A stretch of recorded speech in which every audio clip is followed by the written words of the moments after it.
नमस्कार। चिंतन institute of education के आज की क्लास में आपका स्वागत है। हम लोग यहाँ पर लगातार सीटेट और टेट साथ ही साथ नेट जेआरएफ के क्लासेस को ऑनलाइन के माध्यम से आप तक पहुँचाने की लगातार कोशिश कर रहे हैं।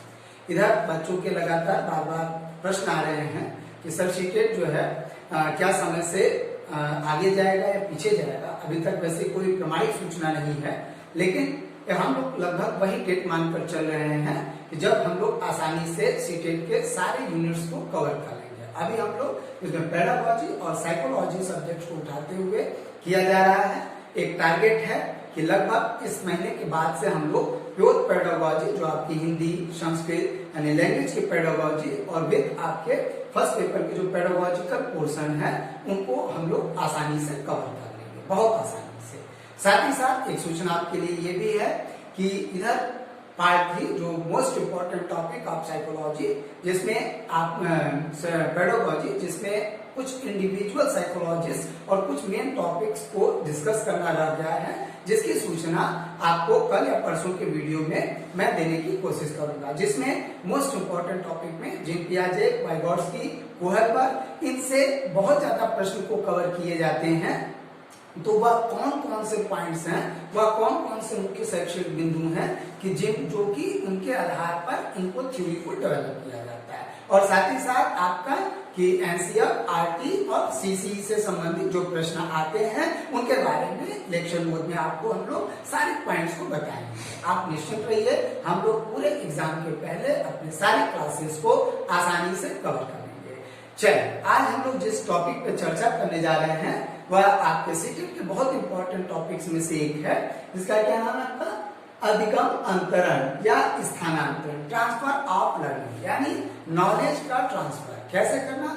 एक परिस्थिति में सीखे हुए नॉलेज का, जब या किसी नॉलेज का, अर्जित ज्ञान का, जैसे यहाँ पर लिखा गया कि अर्जित ज्ञान का, आदत का, मूल्य का या एटीट्यूड का, एक परिस्थिति में सीखे हुए नॉलेज का दूसरे परिस्थिति में प्रयोग करना एक टीचर के लिए बहुत इंपॉर्टेंट है। क्यों? क्योंकि ज्यादातर बच्चों को जैसे देखा गया है कि जैसे कोई भी सब्जेक्ट्स को जब आप पढ़ाते हैं, अगर आप उस नॉलेज को, एक परिस्थिति के नॉलेज को एक एग्जाम्पल द्वारा दूसरे नॉलेज में उसको डिलीवर नहीं करते हैं उस टॉपिक को, तो बच्चों को वो टॉपिक समझ में नहीं आती है। इसलिए साइकोलॉजी के अंतर्गत यह एक टॉपिक बताया जाता है कि what is transfer of learning और कितने प्रकार के ट्रांसफर ऑफ लर्निंग।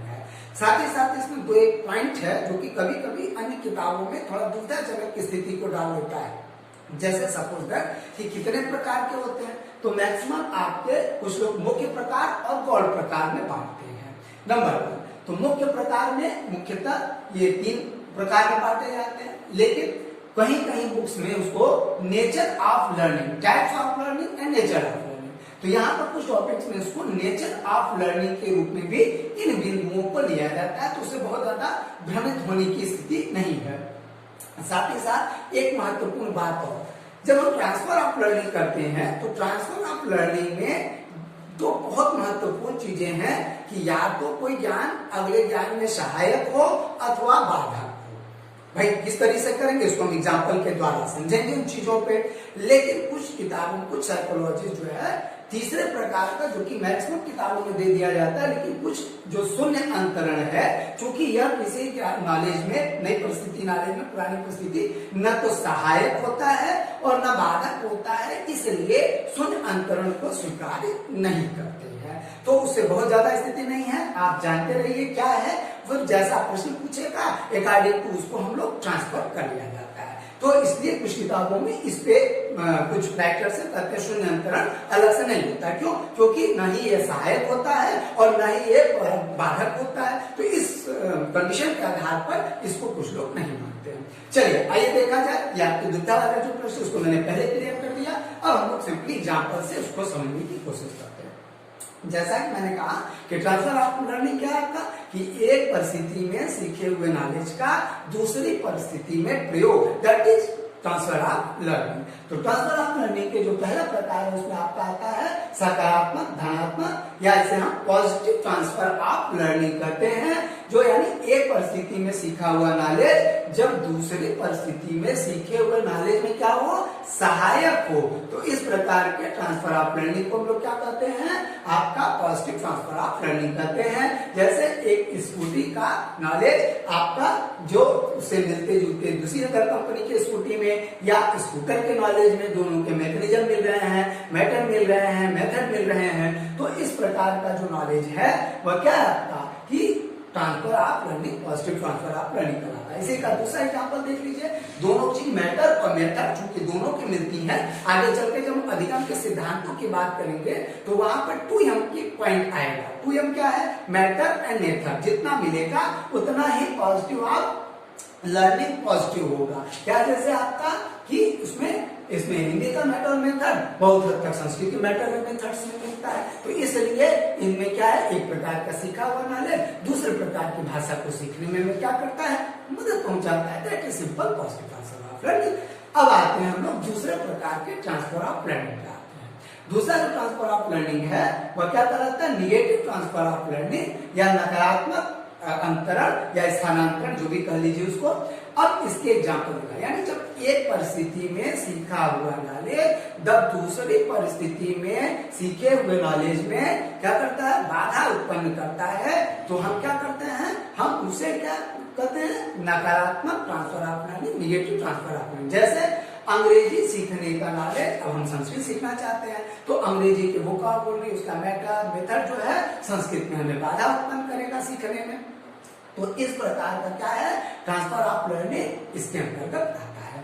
आगे अंग्रेजी टाइपिंग का ज्ञान, आपको अंग्रेजी टाइपिंग आता है, आप हिंदी टंकर सीखने के लिए जाते हैं, टाइपिंग सीखने के लिए जाते हैं, तो वहां पर बाधा उत्पन्न होती है। तो यह किस प्रकार का है, आपका निगेटिव ट्रांसफर ऑफ लर्निंग। उसके साथ तेज चलने का अनुभव, मान लीजिए कि कोई व्यक्ति को कोई काम बड़ा हड़बड़ी करने की आदत है, तेजी से चलने की काम की आदत है, वो हड़बड़ काम करता है। अब मान लीजिए किसी कंडीशन विशेष पे या कोई दिक्कत होने से उसकी बाईपास सर्जरी हो जाए या कोई मेजर ऑपरेशन हो जाए, तो अब इस प्रकार के मैंने कहा कि आदत की भी मैंने बात किया था, तो यानी आदत किस प्रकार का, आदत उसकी जो कार्य करने की, हड़बड़ी में तेजी काम करने की आदत है, और बाईपास सर्जरी हो जाने पर या गंभीर रूप से प्रॉब्लम होने पर, ऑपरेशन होने पर उस प्रकार के कार्य करने की शैली या उसका आदत क्या करेगा, उसके लिए नकारात्मक प्रभाव पड़ेगा।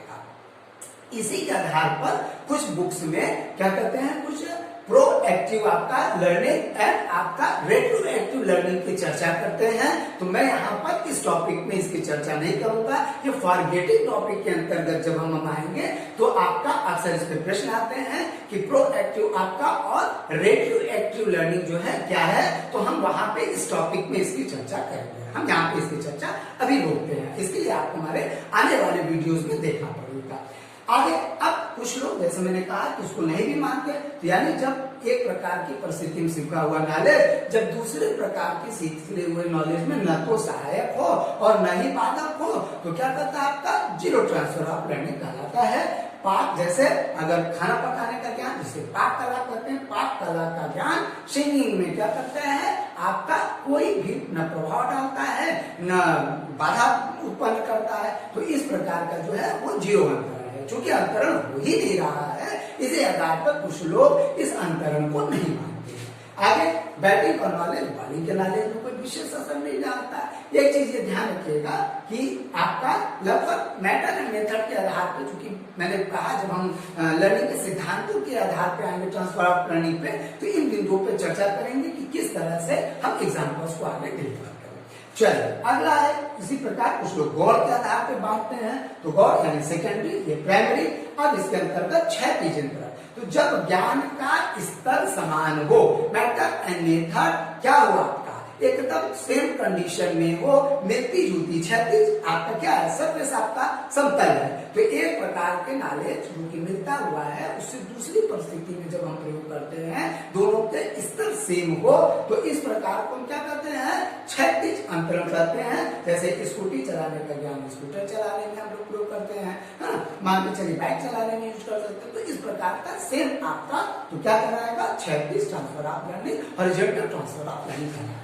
इसी प्रकार ऊर्ध्वांतरण, अब यहाँ पर एक का दूसरे ऊर्ध्व वर्टिकल है आपका, एक का स्तर पिछली परिस्थिति का स्तर निम्न है और उसके ऊपर है, इस प्रकार के अंतरण को क्या कहते हैं, वर्टिकल कहलाते हैं, है ना। एक प्रकार का ज्ञान का, तो यानी जैसे स्कूटी चलाने वाले व्यक्ति को अगर कार चलाने को दिया जाए, उसका मैकेनिज्म, उसका मैटर, उसका मेथड क्या है, हाई क्वालिटी का है कार का, और स्कूटी का लो लेवल का है, तो दोनों की परिस्थितियों में अंतर हो, और इस प्रकार के नॉलेज को जब हम उस प्रकार के नॉलेज में प्रयोग करें तो इस प्रकार का अंतरण क्या कहलाएगा, आपका वर्टिकल ट्रांसफर ऑफ लर्निंग। इसी तरह अन्य बुक्स में द्विपार्श्विक अंतरण। देखिए हमारा जो शरीर है वह सेमेंटिसिज्म का बेस्ट एग्जाम्पल है, लेकिन अब चाहते क्या, हमारे दो अंगों में, दोनों पार्ट में वो बटे हुए हैं, तो जब एक अंग से सीखे हुए नॉलेज का हम दूसरे अंग से प्रयोग करते हैं तो यह क्या कहलाता है, बायलेटरल ट्रांसफर ऑफ लर्निंग कहलाता है। यानी कि दाएं हाथ से या एक दाएं अंग से सीख लिखने के ज्ञान का प्रयोग जब हम बाएं हाथ से सीखने लिखने में करने लगते हैं तो इस प्रकार का क्या कहलाता है, अंतरण क्या कहलाता है, बायलेटरल ट्रांसफर ऑफ लर्निंग कहलाता है। इससे बहुत अच्छा एग्जाम्पल देखिए, psychology, what is psychology, psychology is a science of behaviour.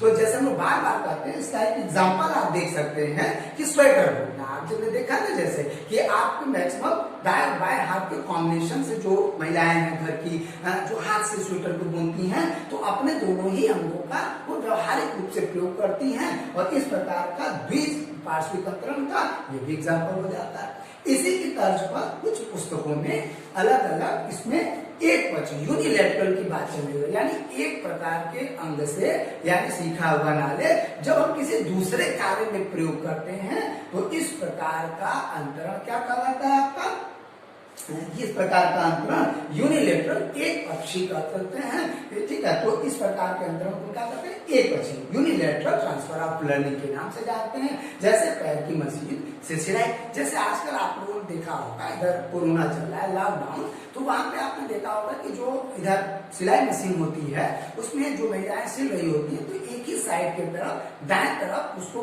Button लगाने, वो ब्रेक लगाने का भी मैकेनिज्म आता है, सिंपल सा, उसको दबा देने पर पैर से क्या होता है कि वो मशीन वहीं पर रुक जाती है, फोर्स भी काम होता, मशीन से चल रहा होता है। लेकिन जैसे करते तो इस तरह से यानी पैर की मशीन सिलाई का एक अंग से कोई दूसरा ही काम को कर लेते हैं।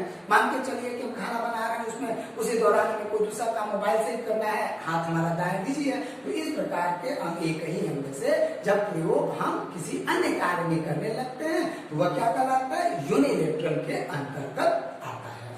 जैसे ये सारी चीजों को आपने एग्जाम्पल से समझा।